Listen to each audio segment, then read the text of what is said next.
The rain hammered against the observation deck windows of Station Artemis like bullets, each drop a tiny explosion of water against reinforced glass 3 stories high. "Doctor." Sarah Chen stood with her forehead pressed against the cool surface, watching the storm rage across the colony below.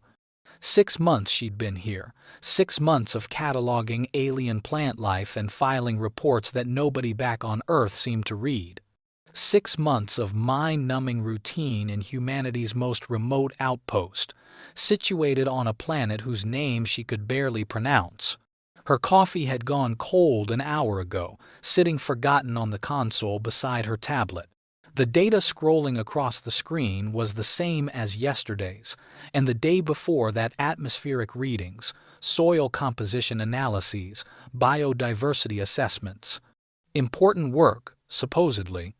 But Sarah couldn't shake the feeling that she was wasting her life, documenting moss samples while the real discoveries happened elsewhere in the galaxy. She'd joined the Colonial Science Division dreaming of first contact, of revolutionary findings that would change humanity's understanding of the universe. Instead, she got rain and moss and the occasional passive-aggressive email from her supervisor about deadline compliance. The station's AI chimed softly, breaking her reverie. "Dr. Chen, you have an incoming transmission marked urgent. Source: Research Vessel Prometheus, Captain James Rodriguez." Sarah straightened, interest piqued. The Prometheus was a deep space exploration vessel, the kind that actually went looking for the extraordinary instead of cataloging the mundane. She'd applied for a position aboard it twice and been rejected both times, her expertise deemed too specialized for general exploration work. The rejection still stung. "Accept transmission," she said, moving to her console. Captain Rodriguez's face materialized on the screen, his usually composed features tight with barely controlled excitement. "Dr. Chen, I need your expertise, and I need it immediately. We've encountered something unprecedented, and you're the closest xenobiologist with the security clearance to handle it." "Handle what, exactly?" Sarah asked, her pulse quickening. Rodriguez glanced off-screen, as if checking that no one was listening. 3 days ago, we intercepted a distress beacon in uncharted space. When we investigated, we found a collective vessel completely abandoned, crew dead or missing. But in the lower cargo hold, we found her." He paused, his expression becoming something between wonder and fear. "A living alien, Dr. Chen. Not like anything in the database. She's been imprisoned in some kind of stasis field, and we can't figure out how to safely release her without killing her. We need someone who understands xenobiology at a level beyond basic protocol." Sarah's breath caught. A living alien, unknown to human science. This was it, the moment she'd been waiting for, the chance to do something that mattered. "What's your location?" 2 days from your position if you leave immediately. I'm transmitting coordinates now." Rodriguez leaned closer to his camera, his voice dropping. "Dr. Chen, there's something else you should know. The collective doesn't abandon their vessels without reason, and this one was running dark. No identification, no flight plan. Whatever they were doing with this creature, they wanted it kept secret. If we're right about what we've found, this could change everything we know about intelligent life in the galaxy. But it's also dangerous. I won't order you to come, this has to be your choice." Sarah thought about her moss samples, her cold coffee, her supervisor's deadline reminders. She thought about her dreams of making a real difference, of contributing something meaningful to human knowledge. "Send me everything you have on the creature," she said. "I'll be on the next shuttle up." Rodriguez smiled, and for the first time since the transmission began, he looked relieved. "Thank you, Doctor. Prometheus out." The screen went dark, leaving Sarah alone with the sound of rain and her racing thoughts. She pulled up the files Rodriguez had sent, her hands trembling slightly as she opened the first video attachment.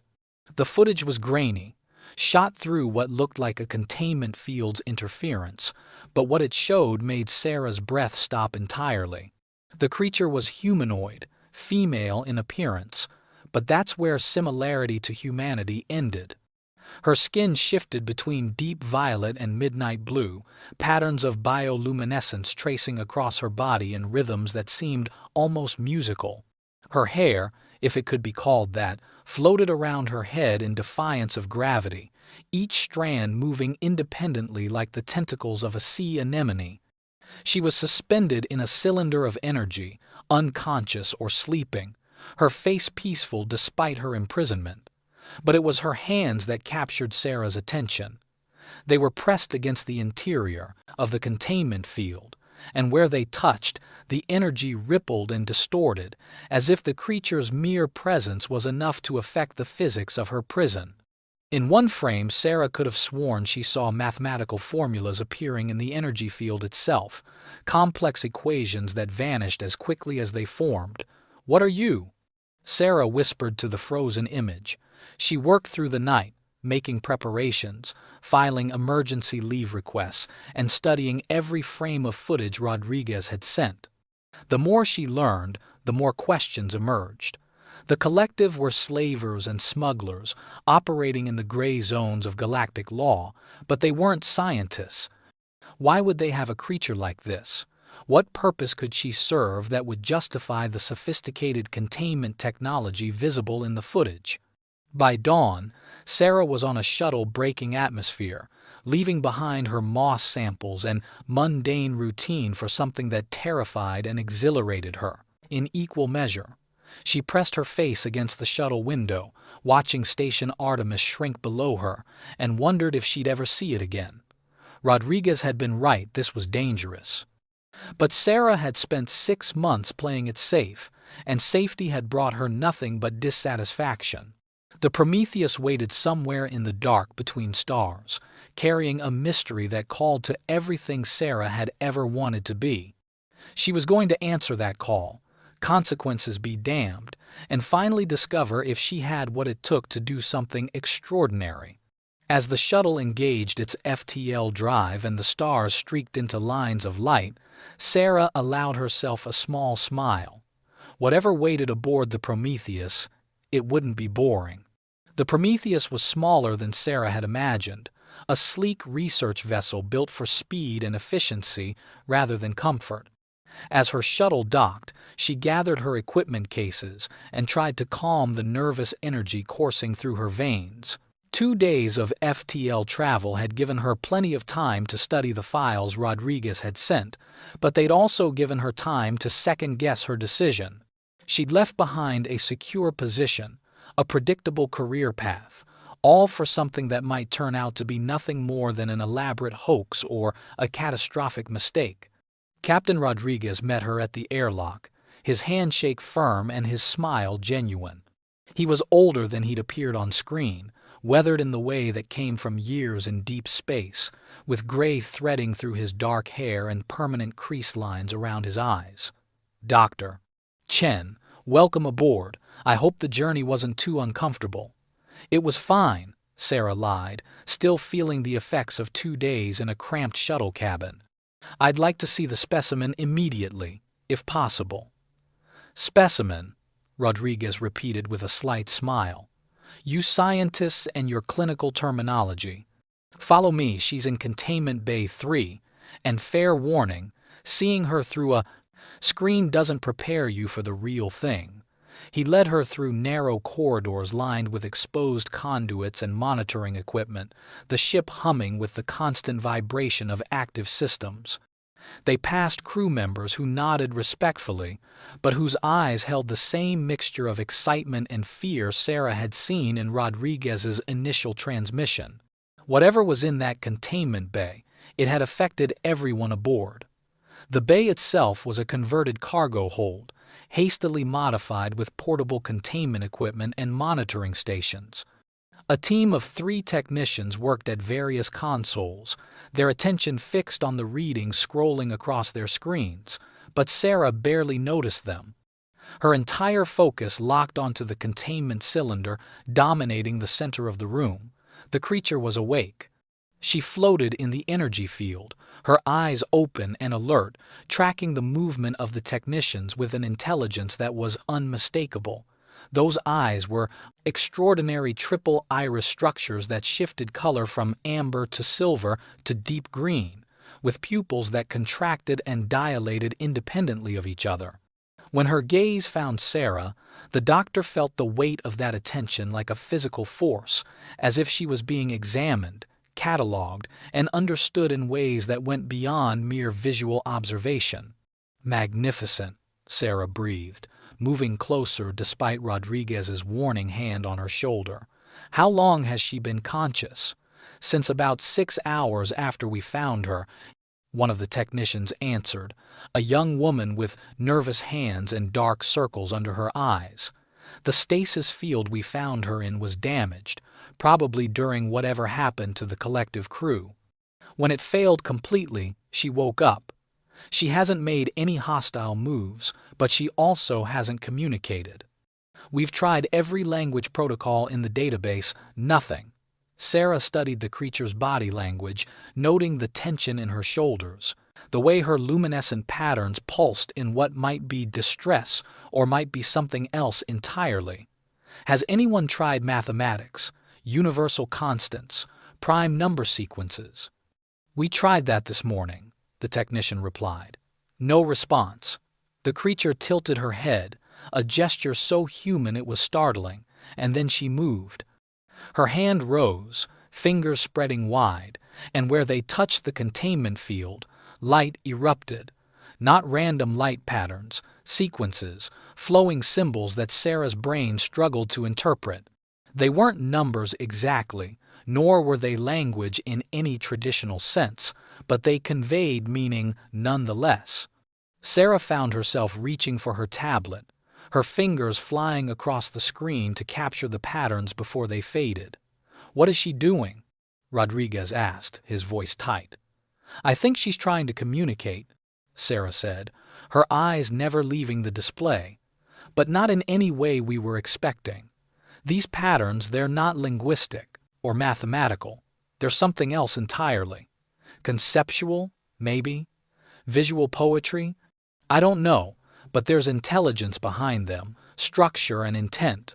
The creature's eyes locked with Sarah's again, and this time the doctor felt something shift in her perception, like a door opening in her mind that she hadn't known was there.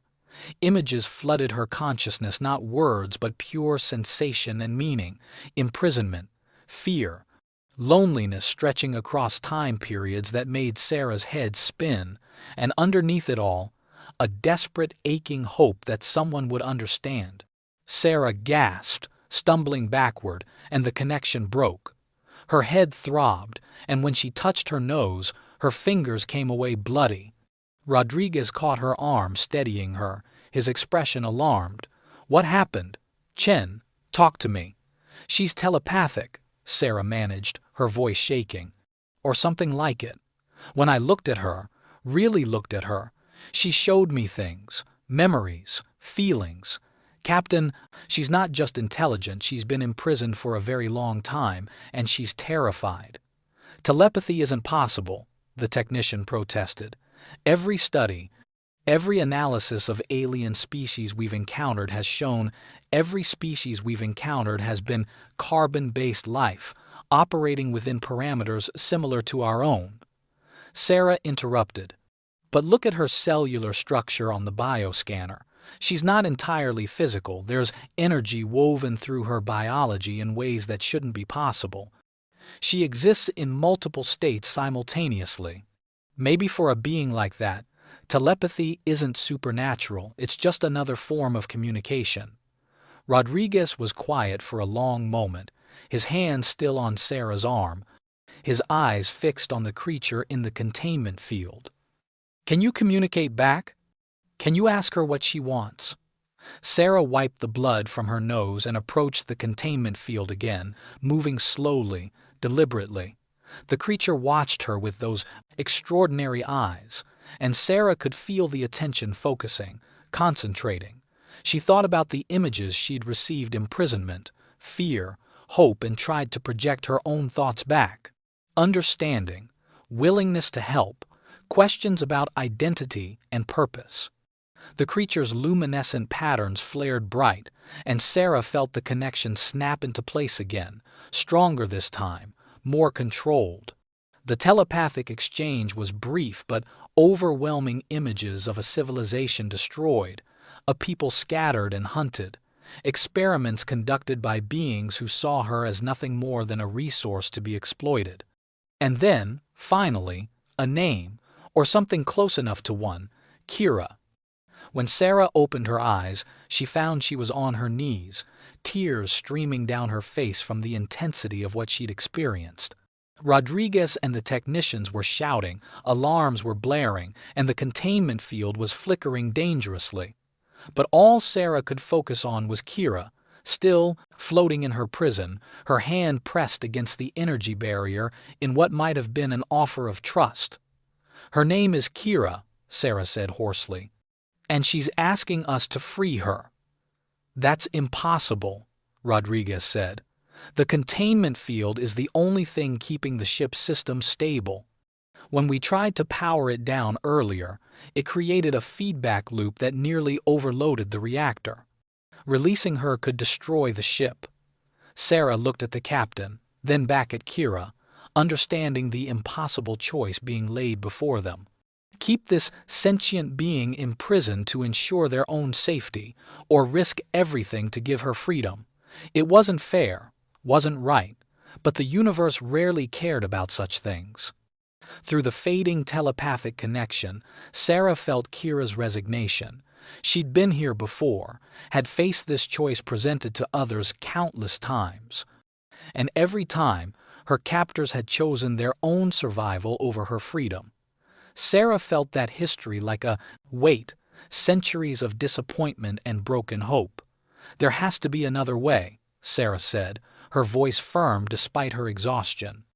"Give me time to study the containment system, to understand how it interfaces with her biology. If we can find a way to safely power it down, and if we can't?" Rodriguez challenged. "If the only options are keeping her imprisoned or dying." Sarah met his eyes, thinking about 6 months of moss samples, of playing it safe, of choosing comfort over meaning. "Then we make the hard choice, Captain. Because I didn't come all this way to be part of her imprisonment." Section 3. Sarah spent the next 72 hours living in the containment bay, surviving on coffee and protein bars while she dissected every aspect of the energy field holding Kira prisoner. The technicians rotated shifts around her, but Sarah refused to leave, driven by something beyond professional curiosity. Every time she looked up from her work, she found Kira watching her with those triple iris eyes, patient and undemanding, but always present. The telepathic connection remained, a whisper at the edge of Sarah's consciousness that grew stronger each time they made eye contact. The containment system was a masterpiece of brutal efficiency. Whoever had designed it understood Kira's nature intimately, knew exactly how to cage something that existed partially outside conventional physics. The energy field didn't just contain her physically, it suppressed her abilities, dampened whatever made her extraordinary. Sarah could see it in the readings, the way Kira's bioenergy signature was being actively drained and recycled back into the containment system itself. She wasn't just imprisoned, she was being used as a living battery. "This is obscene," Sarah muttered, pulling up another schematic on her tablet. The young technician, whose name she'd learned was Maya, looked over her shoulder and frowned. "What did you find?" "The collective wasn't just holding her," Sarah explained, highlighting several sections of the energy flow diagram. "They were farming her. Every time she tries to use her abilities, the containment field absorbs that energy and converts it into usable power. That's why shutting it down creates a feedback loop. The system has been running on her energy for so long that it's become dependent on it. Removing her without properly cycling down the absorption protocols would be like yanking a fuel rod out of an active reactor." Maya's face paled. "How long has she been in there?" Sarah pulled up the maintenance logs she'd extracted from the collective vessel's damaged computers. The data was fragmentary, corrupted in places, but enough remained to paint a horrifying picture. Based on these records, at least 15 years, maybe longer. The logs only go back that far.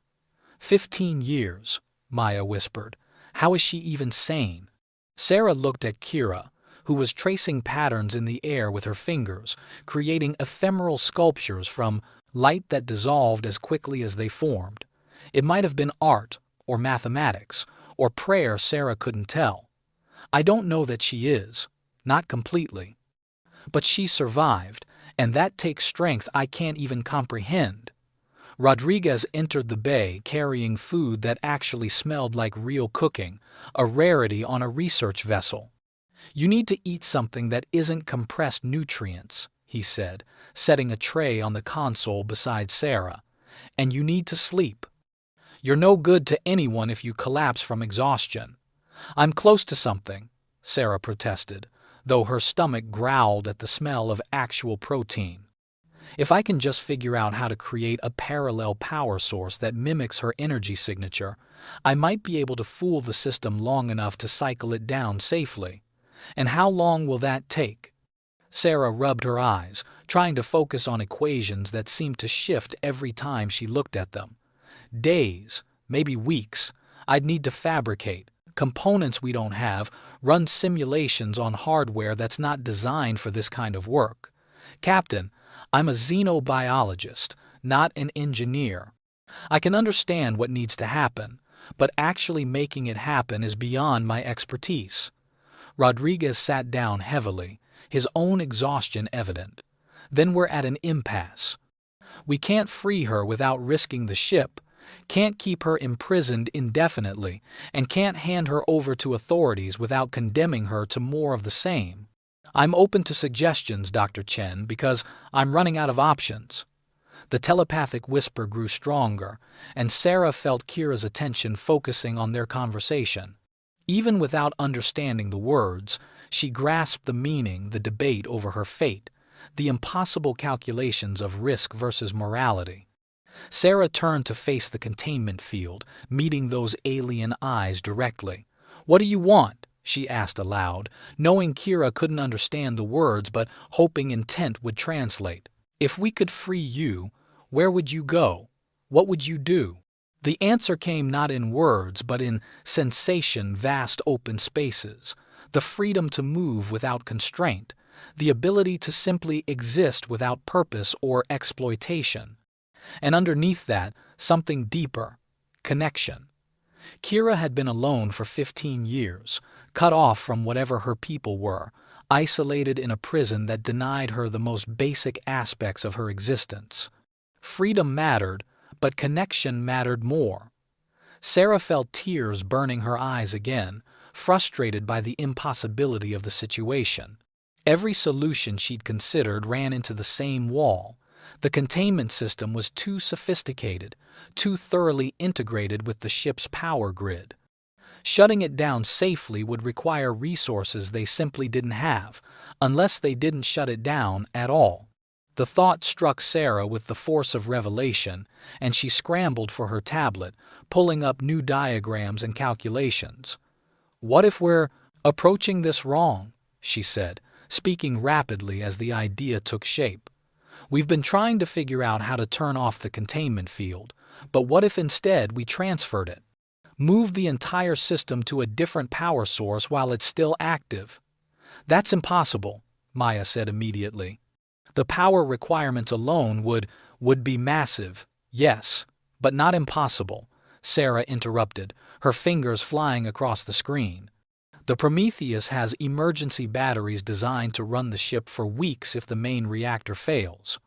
If we could route those batteries through the containment system, create a parallel power supply, we might be able to gradually shift the load away from Kira's energy and onto conventional power. Once the system is no longer dependent on her, we could shut it down without the feedback loop." Rodriguez leaned forward, studying the calculations Sarah was sketching out. "That would drain our emergency reserves completely. If anything went wrong, During the transfer, we'd lose both the reserves and primary power. We'd be dead in space. I know, Sarah said quietly. But it's the only option I can see that doesn't involve keeping her locked up indefinitely or risking an immediate catastrophic failure. It's dangerous, but it's possible. The captain was silent for a long time, his eyes moving between Sarah's calculations and Kira's floating form. Finally, he stood, squaring his shoulders in the way of someone who'd made a difficult decision. Do it. Prep the transfer protocols, and I'll authorize access to the emergency batteries. But Dr. Chen, if it goes wrong, we all die, Sarah finished bluntly. I understand the stakes, Captain. But I also understand what it means to keep a sentient being imprisoned when we have the ability to free her. I can't live with that choice. Can you?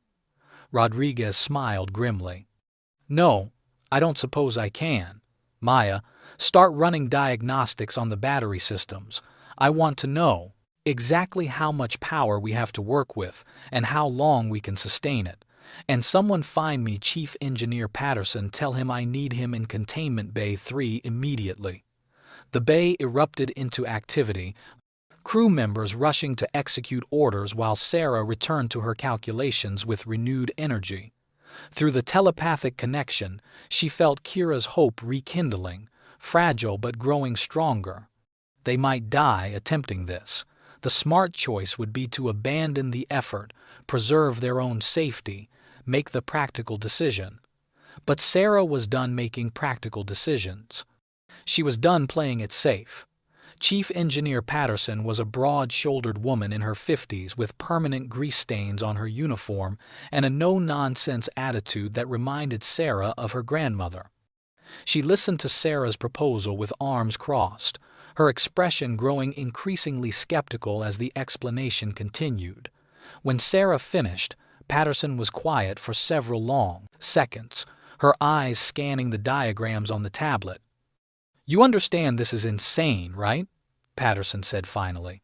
You're proposing we drain our entire emergency power reserve to maintain a containment field we don't fully understand, all to free an alien we know almost nothing about. And if the transfer fails at any point, the feedback could fry every system on this ship simultaneously. We wouldn't just lose power, we'd be dealing with cascading failures across life support, navigation, communications, everything. I understand the risks, Sarah replied, meeting Patterson's gaze steadily. But I also understand what we're looking at here. Kira isn't just some exotic specimen, she's a person who's been tortured for 15 years. We have the ability to end that torture, and if we don't try, what does that make us? Patterson snorted, but there was respect in her eyes. It makes us alive, which is more than we'll be if this goes sideways. But I get it, Doc. I've seen the readings too, seen what they've been doing to her. It's wrong, plain and simple. She turned to Rodriguez. Captain, if we're really doing this, I need at least 6 hours to prep the battery systems and run safety checks. And I want Dr. Chen's transfer protocols triple-checked by someone who actually understands power engineering. You'll have 4 hours, Rodriguez said firmly. Every minute we delay is another minute she's being drained. And Patterson? I need your honest assessment. Can this work? The engineer studied the containment field, her experienced eyes tracking the energy flows and system integrations. Honestly, maybe. The theory is sound, assuming Dr. Chen's calculations about Kira's energy signature are accurate. But there are about 50 different points of failure I can identify off the top of my head, and probably another 100 I haven't thought of yet. This isn't elegant engineering, Captain. This is controlled chaos, and we're betting our lives that we can maintain control. Then we better not lose control, Rodriguez said. Get to work. The next 4 hours were the most intense of Sarah's life. She worked alongside Patterson and a rotating team of engineers, refining calculations, double-checking power flow diagrams, and building fail-safes into fail-safes. Maya coordinated with the bridge, ensuring that the rest of the ship's systems were prepared for the massive power drain that was coming. And through it all, Kira watched, her presence in Sarah's mind growing stronger as the moment of truth approached. During a brief break, Sarah found herself standing directly in front of the containment field, close enough that she could feel the energy prickling against her skin. Kira floated closer, her hand rising to mirror Sarah's position on the opposite side of the barrier. When their palms aligned, separated only by the deadly energy field, Sarah felt the telepathic connection deepen into something beyond mere communication. She saw Kira's world as it had been: impossible cities that grew like crystals from living stone, skies filled with beings who moved through dimensions the way humans move through rooms, music that was mathematics, and mathematics that was art.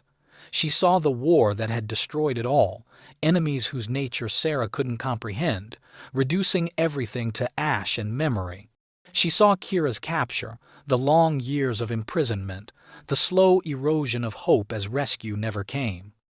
And then she saw what Kira had learned during those years: patience beyond human understanding, strength forged in isolation, and a determination to survive that had outlasted everything her captors could inflict. Kira wasn't broken. She was bent, scarred, changed by her ordeal, but somewhere in her core remained an unbreakable essence that refused to surrender.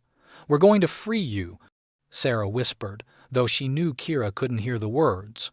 Through the connection, she pushed the thought instead, wrapping it in determination and promise.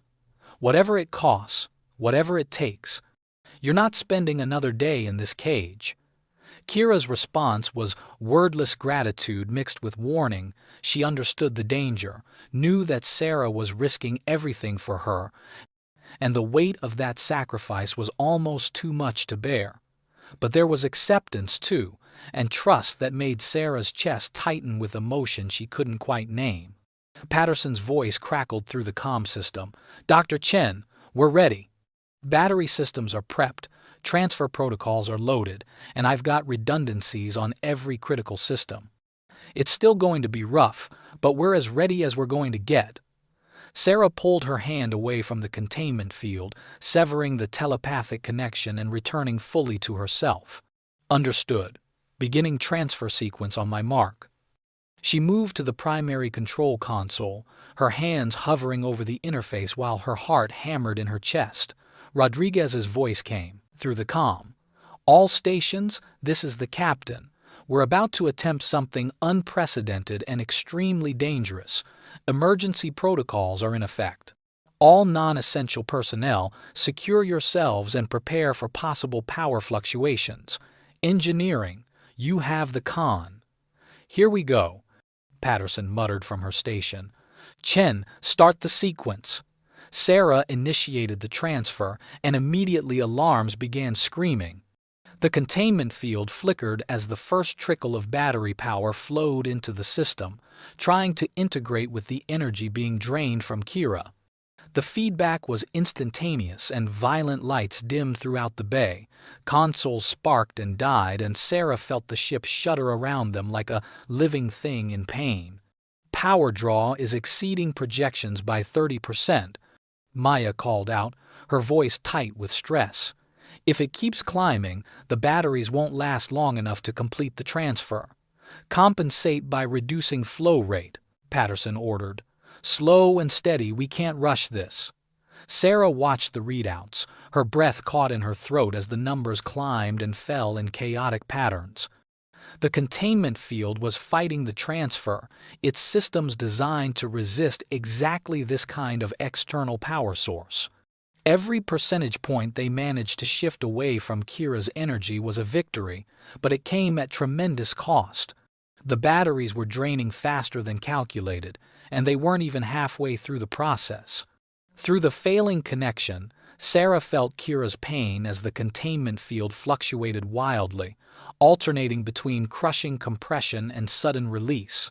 It was agony, and Sarah felt every spike of it through their bond, her own body sympathetically responding with phantom pains that made her gasp. "Transfer at 48%, Patterson announced. "Battery reserves at 62% and falling. We're not going to make it at this rate." "We have to make it," Sarah said through gritted teeth. "Increase the flow rate we need to accelerate the transfer before we run out of power completely. That could overload the system," Maya protested. "And going slow guarantees we fail," Sarah shot back. "Do it." Patterson hesitated for only a second before adjusting the parameters. The power flow surged, and the ship's groan became a scream. More systems failed, emergency lighting kicked in, and somewhere in the distance Sarah heard the sound of something exploding. But the transfer percentage climbed 50, 60, 70%. Kira's scream, when it came, wasn't audible. It was telepathic, pure agony transmitted directly into Sarah's mind with enough force to drive her to her knees. The containment field was collapsing and rebuilding simultaneously, caught between two power sources fighting for dominance, and Kira was trapped in the middle of a war between incompatible energies. Almost there, Patterson's voice seemed to come from very far away. 80%. 85. "Come on, you beautiful bastard. Just a little more." At 93%, the emergency batteries died completely, plunging the bay into darkness. The darkness lasted only seconds before backup systems engaged, bathing the containment bay in red emergency lighting that made everything look like a scene from a nightmare. Sarah dragged herself upright, her head still ringing from Kira's telepathic scream, and stared at the containment field in horror. It was flickering wildly, sections of it failing and reforming in random patterns, no longer a smooth cylinder but a chaotic mess of unstable energy that pulsed with dangerous irregularity. "Status report." Rodriguez's voice cracked through the comm, barely audible over the sound of failing systems and emergency klaxons. Patterson was frantically working her console, sweat dripping down her face despite the temperature drop that came with life support running on minimal power. "Emergency batteries are completely drained. Main reactor is compensating, but we're running at 40% capacity. The containment field is destabilizing. We're losing coherence on the southern quadrant." "Can we stabilize it?" Sarah demanded, pulling herself to her feet and stumbling to the control panel. The readings made no sense. Numbers flickering between impossible values, the entire system caught in a death spiral that would either collapse completely or explode catastrophically. "Not with the power we have left," Patterson said grimly. "We're at 93% transfer, but that last 7% might as well be 1,000. Without the batteries, we don't have enough juice to maintain the parallel power flow. The field is going to collapse, and when it does," she didn't finish the sentence. She didn't have to. Everyone in the bay understood what a catastrophic containment failure would mean. At best, they'd lose Kira as the sudden release of energy vaporized her. At worst, the feedback would tear through the ship's systems and kill them all. Sarah's mind raced, searching desperately for a solution that didn't exist. They'd gambled everything on the battery transfer and failed, coming so close that the taste of success made the failure even more bitter. She looked at Kira through the unstable field, saw her curled into a defensive position as energy lashed at her from all directions, and felt something break inside her chest. "I'm sorry," Sarah whispered, the words inadequate for the magnitude of her failure. "I'm so sorry." Through the weakening telepathic connection, she felt Kira's response, not anger or blame, but gratitude. Gratitude that someone had tried, that after 15 years of imprisonment, at least one person had cared enough to risk everything for her freedom. The emotion was so pure, so utterly devoid of resentment despite the agony she was experiencing, that Sarah felt tears streaming down her face. "There has to be something we can do," Maya said, her young voice breaking. "We can't just let her die, not after coming this far." Patterson's hand stilled on her console, her expression shifting from resignation to something else, determination mixed with what looked like dawning realization. There might be one option. "It's insane," Probably suicidal, but it's the only thing I can think of. Talk to me. Rodriguez ordered through the comm. The main reactor is running at 40%, trying to keep essential systems online while also maintaining what's left of the containment field. But if we redirected all available power to the field, and I mean all of it, including life support, navigation, everything, we might have enough juice to complete the transfer and safely shut down the containment system. Sarah understood immediately what Patterson was proposing. We'd be dead in space. No power, no life support, no communications to call for help. How long could we survive?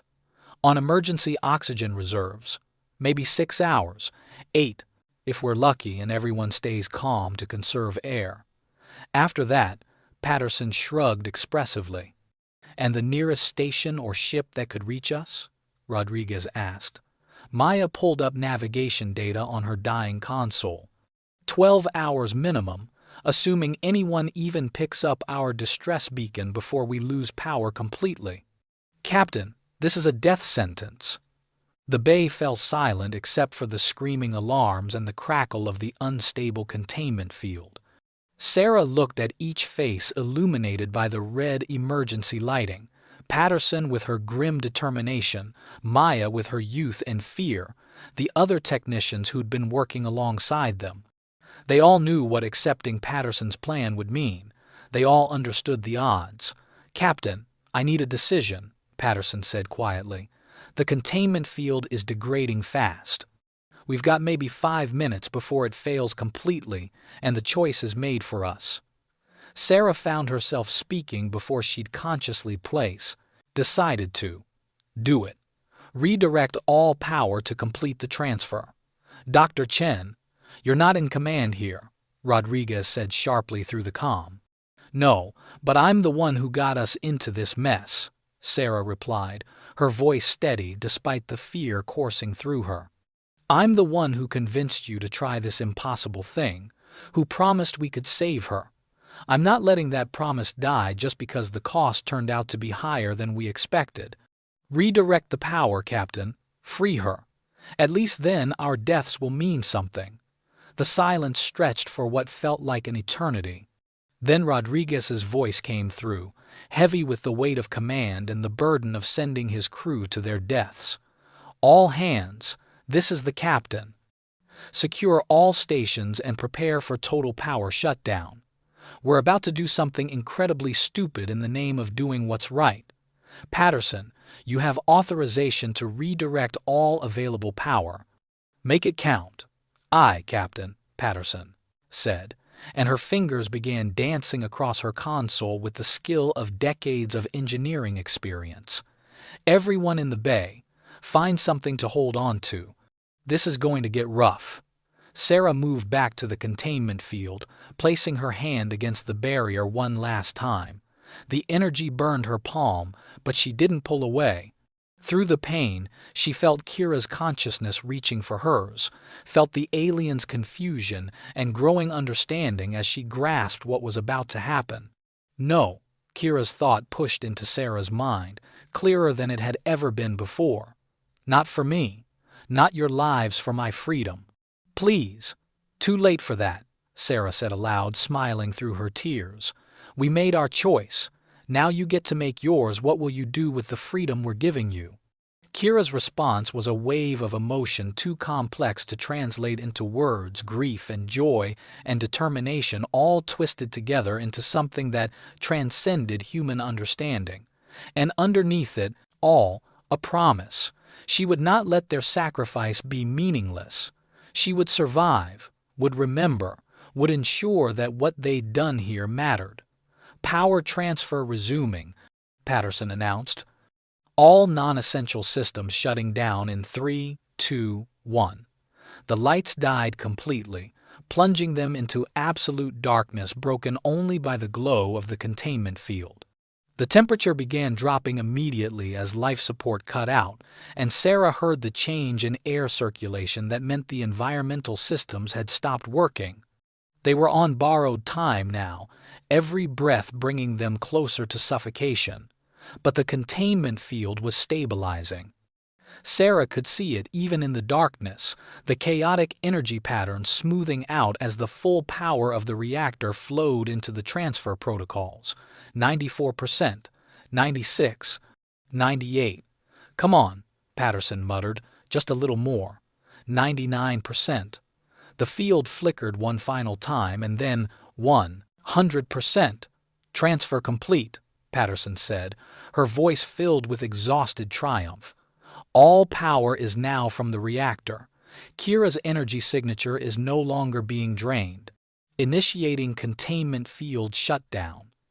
The energy cylinder began to dissolve, sections of it winking out like stars at dawn. Kira started to fall as the field that had held her suspended failed, but she caught herself somehow, her body defying gravity as she drifted slowly to the deck. When her feet touched metal, the entire ship shuddered, and Sarah felt a pulse of energy wash through the bay, not destructive, but searching, examining, understanding. In the darkness, Kira's bioluminescent patterns flared to life, bathing the containment bay in soft violet and blue light. She stood unsteadily, her legs trembling from 15 years without use, and turned to face Sarah. Those triple iris eyes glowed with their own internal light, and through the telepathic connection, Sarah felt the full force of Kira's consciousness unbound and unchained. It was magnificent and terrifying, vast beyond comprehension, and Sarah understood with sudden clarity why the collective had worked so hard to imprison her. Kira wasn't just an alien with unusual abilities. She was something older and stranger than humanity could easily comprehend, a being whose very existence challenged the boundaries of what was possible. And she was free. Kira took a step forward, then another, moving with increasing confidence towards Sarah. When she reached the doctor, she placed both hands on Sarah's shoulders, and the telepathic connection exploded into something beyond mere thought-sharing. Sarah felt herself lifted out of her body, her consciousness merging with Kira's in ways that should have been impossible. In the merged consciousness, Sarah experienced reality as Kira perceived it, not as a linear progression of moments, but as a vast tapestry where past, present, and potential futures existed simultaneously. She saw the ship around them not as solid matter but as patterns of energy held together by fundamental forces, saw her crewmates as brilliant points of life pulsing with biological rhythms, saw the empty space beyond the hull as anything but empty, teeming with particles and waves and possibilities. It was overwhelming, beautiful, and completely alien to human perception. But more than that, she felt Kira's power flowing through their connection, understood what the alien truly was. Kira's people had evolved beyond physical limitation, learned to manipulate the fundamental forces that governed reality itself.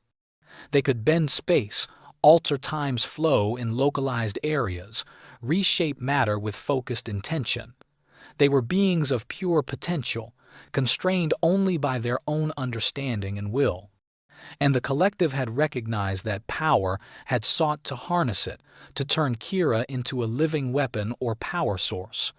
The containment field hadn't just imprisoned her body, it had crippled her perception, forcing her to experience reality in narrow, human-like ways that were torture for a being accustomed to existing across multiple dimensions simultaneously.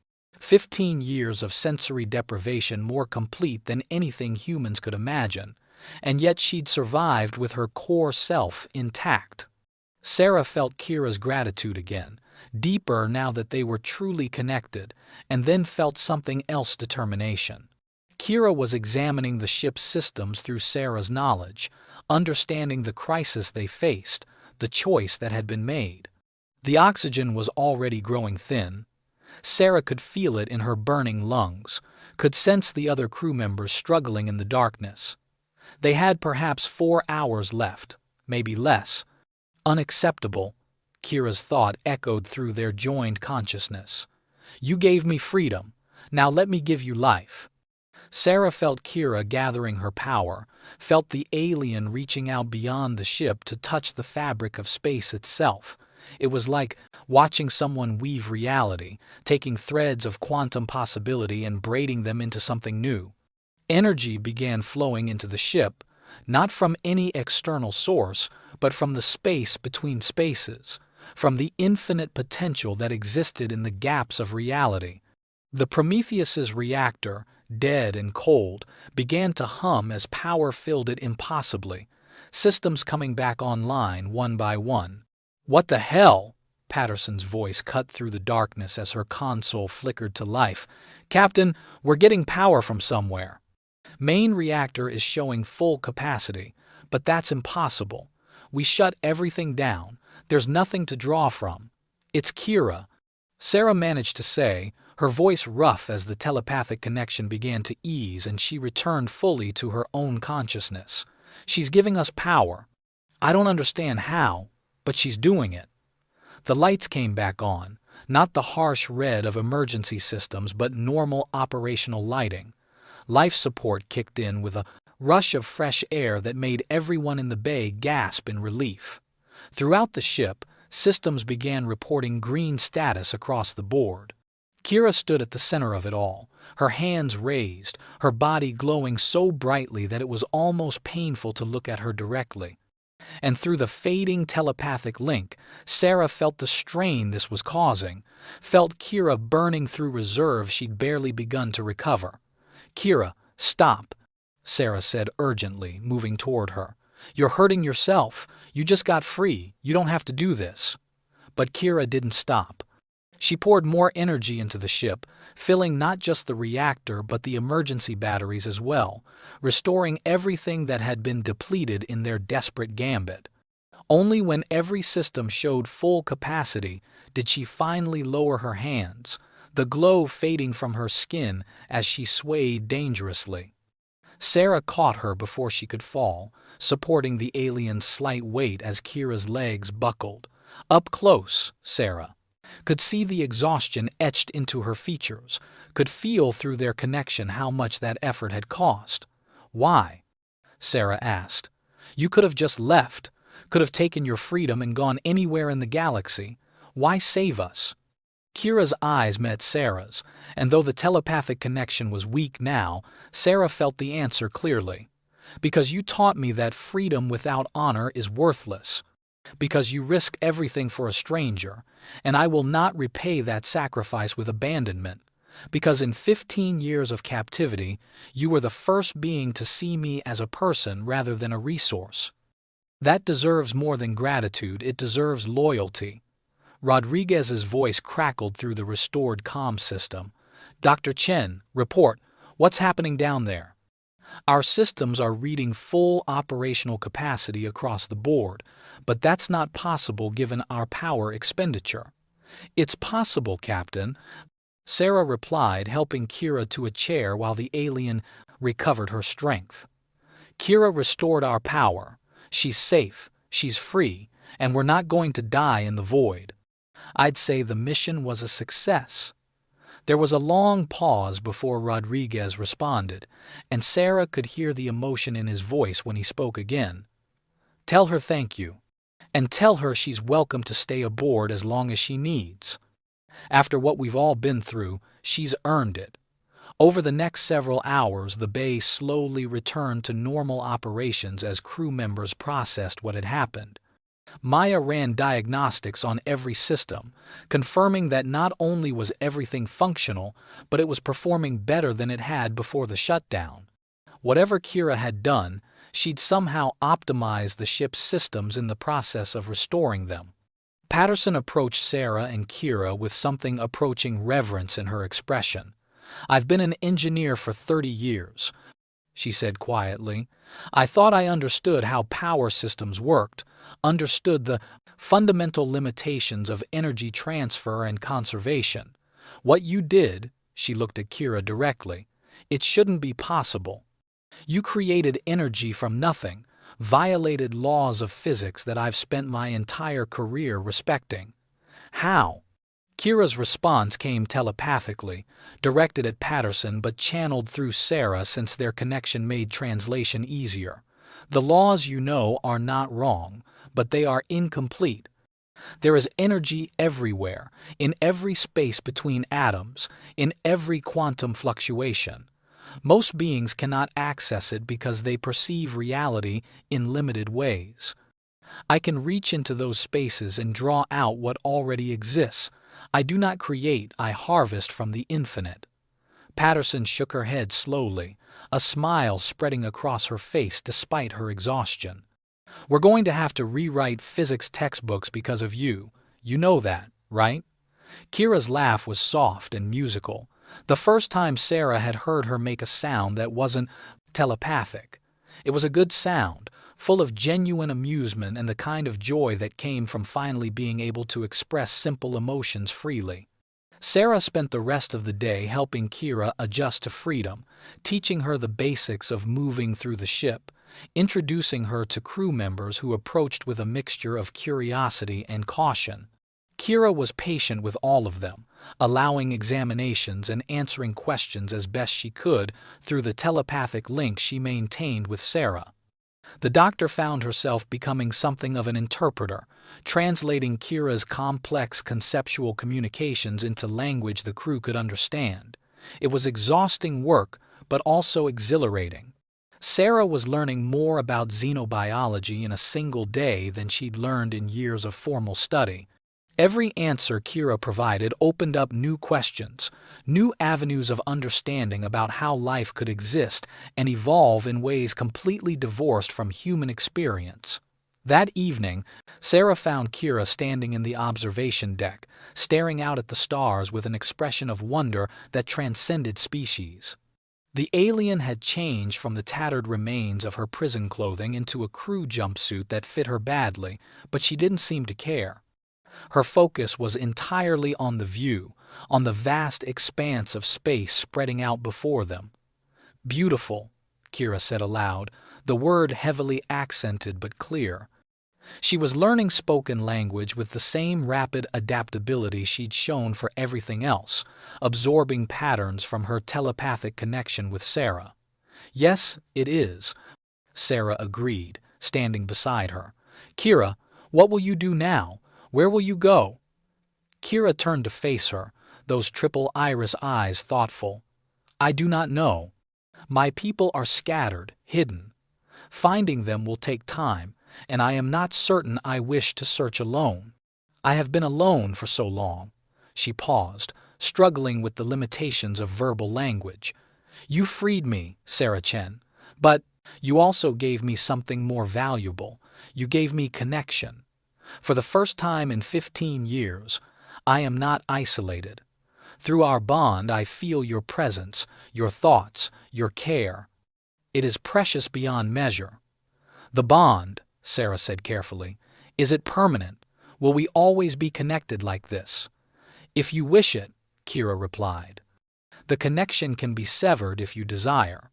I would understand it is intrusive, intimate in ways your species does not typically share, but I confess I would mourn its loss. You have become important to me, Sarah, friend, teacher. The first being in a very long time to show me kindness without expectation of reward."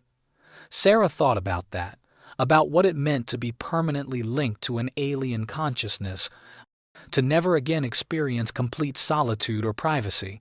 It should have terrified her. Instead, she found the idea comforting. "I don't want to sever it," she said finally. "But I think we need to establish some boundaries. Privacy, when needed, space to be ourselves. Can we do that?" Kira's smile was radiant. "Yes, we will learn together how to balance connection with autonomy. And perhaps, if you are willing, you will help me search for my people.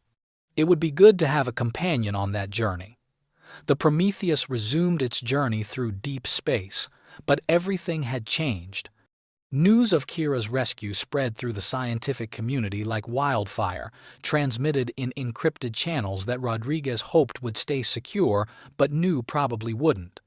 Within a week, they were receiving offers from research institutions, government agencies, and corporate entities, all wanting access to Kira, all promising resources and protection in exchange for cooperation. Sarah deleted most of them without reading past the first paragraph, recognizing the same exploitative language that had justified Kira's original imprisonment. But not everyone's interest was predatory. Dr. Yuki Tanaka from the Andromeda Initiative reached out personally, offering sanctuary at their independent research station and making it clear that Kira would be treated as a colleague rather than a subject. The initiative was known for its ethical approach to xenobiology, and after several conversations, Rodriguez agreed to alter their course toward the station. It would give Kira a safe place to recover while they figured out their next moves. Sarah spent those weeks learning to live with the telepathic bond, discovering its nuances and limitations. She could feel Kira's presence constantly now, a warmth at the back of her consciousness that brought comfort during stress and companionship during solitude. But they'd also learned to create barriers when needed, mental walls that allowed for privacy without severing the connection entirely. It was like sharing an apartment with someone, learning each other's rhythms, respecting boundaries, finding the balance between togetherness and independence. The dreams were the hardest part. At night, Sarah's unconscious mind would drift into Kira's memories, experiencing fragments of the alien's past with visceral intensity. She saw the beauty of Kira's lost world, felt the terror of its destruction, lived through moments of the 15-year imprisonment that left her gasping awake in her cabin, tears streaming down her face. Kira apologized each time it happened, explaining that she had less control over the bond during sleep, but Sarah refused to let her feel guilty about it. "Your memories are part of who you are," Sarah said one morning after a particularly difficult night. "If we're going to share this connection, I need to understand all of you, not just the parts that are easy or comfortable." They were in the ship's small laboratory, where Sarah had been conducting non-invasive studies of Kira's biology with the alien's full consent. The data was fascinating and completely unprecedented. Kira's cells operated on principles that seemed to ignore conventional biochemistry. Her DNA structure was far more complex than anything found in known species, and her energy signature fluctuated in patterns that suggested she existed partially outside normal spacetime. "Your people must have been extraordinary," Sarah said, studying the readings on her tablet. "To evolve these capabilities naturally, or to engineer them if they weren't natural either way. It represents an understanding of physics and biology that humanity won't reach for centuries."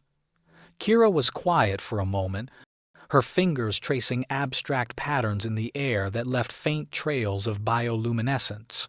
"We were old," she said finally, "so old that we had forgotten our own origins. Some believed we had always existed, others that we were the creation of an even older race. The truth was lost to time and hubris. We thought ourselves beyond destruction, beyond consequence. The war proved otherwise." "Do you think any survived besides those who scattered?" Sarah asked, gently. "I hope so.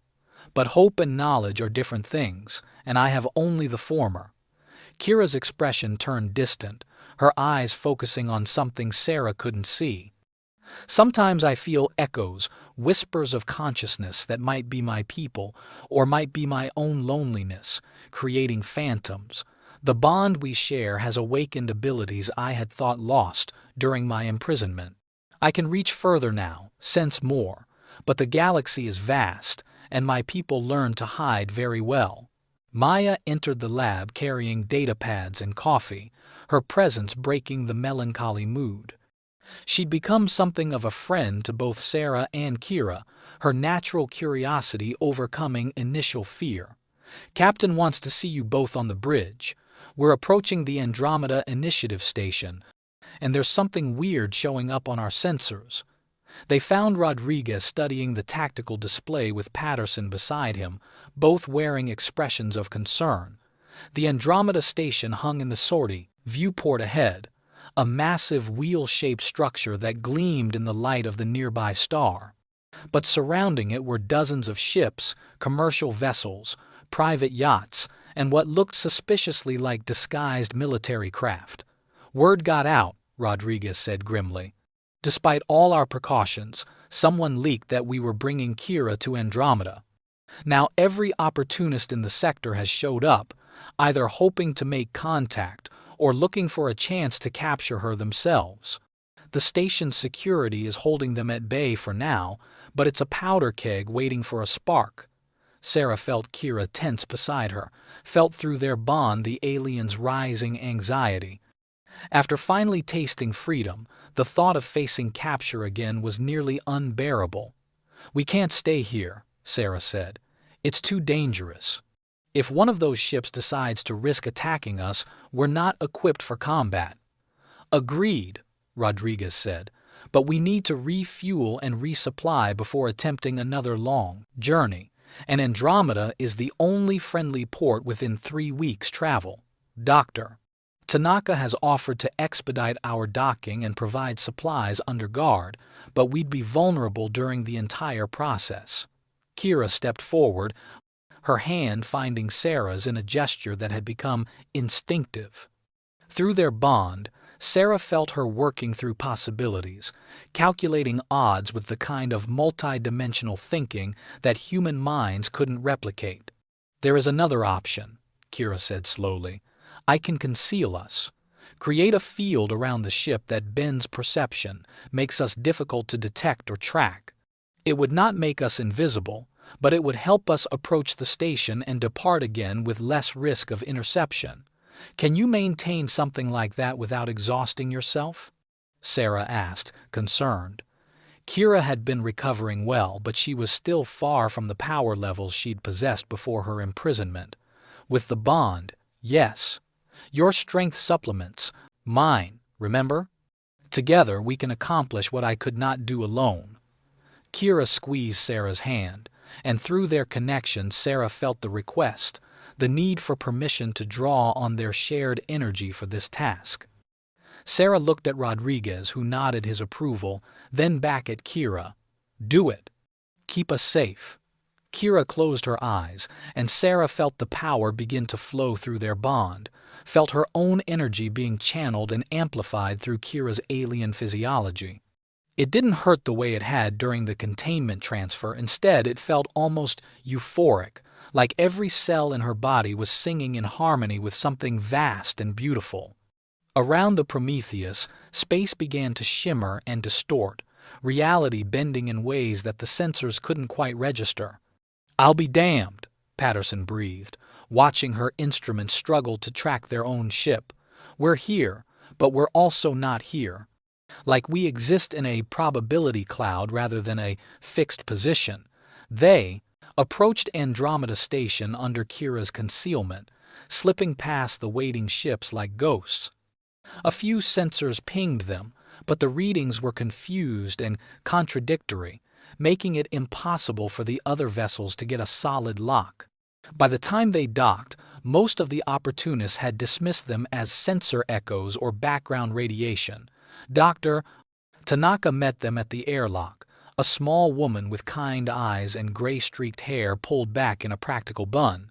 She took one look at Kira and smiled warmly. "Welcome to Andromeda. We're honored to host you, and I promise you'll be treated with the respect and dignity you deserve. No tests without consent, no invasive procedures, no exploitation. You have my word." Kira studied her for a long moment, then nodded slowly. "Thank you. It is rare to be offered genuine kindness. I will accept your hospitality, but only for a short time. Sarah and I have decided to search for my people together, and we cannot delay long." "Of course." "Of course," Tanaka said. "Stay as long as you need. Leave when you're ready. Though I hope you'll at least let me buy you both dinner before you disappear into the galaxy. I have about 1,000 questions about your biology that I'm dying to ask if you're willing to indulge a curious old scientist." 3 months later, Sarah stood on the bridge of a ship that hadn't existed when they'd arrived at Andromeda Station. The vessel was a gift from Dr. Tanaka and the Initiative, a sleek exploration craft designed specifically for long-range research missions, equipped with the latest sensors, a powerful engine, and enough supplies to keep them traveling for years.